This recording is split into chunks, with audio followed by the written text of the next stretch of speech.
સમાચાર ગીર સોમનાથથી કે જ્યાં ફરી સામે આવ્યો છે ચાર પગનો આતંક। સોમનાથ પાર્કિંગ પાસેના કેન્દ્રમાં દેખાયું છે દીપડો। કલા કેન્દ્રમાં દીપડો દેખાતા હાલ લોકોમાં પણ ભયનો માહોલ છે। દીપડાના આટાફેરાથી સ્થાનિકોમાં અત્યારે ભયનો માહોલ જોવા મળી રહ્યો છે। તો સોમનાથથી સમાચાર કે જ્યાં પાર્કિંગ પાસેના કલા કેન્દ્રમાં દીપડો દેખાયો છે। દીપડો દેખાતાની સાથે જ અહીં લોકોમાં પણ ભયનો માહોલ છે।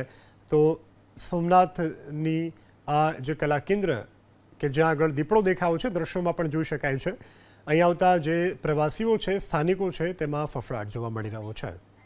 સમાચાર ગીર સોમનાથથી કે જ્યાં ફરી સામે આવ્યો છે ચાર પગનો આતંક। સોમનાથ પાર્કિંગ પાસેના કેન્દ્રમાં દેખાયો છે દીપડો।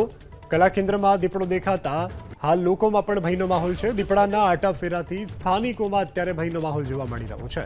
તો સોમનાથથી સમાચાર કે જ્યાં પાર્કિંગ પાસેના કલા કેન્દ્રમાં દીપડો દેખાયો છે।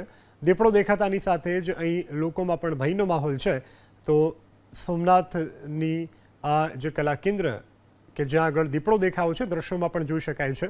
અહીં આવતા જે પ્રવાસીઓ છે સ્થાનિકો છે તેમાં ફફડાટ જોવા મળી રહ્યો છે।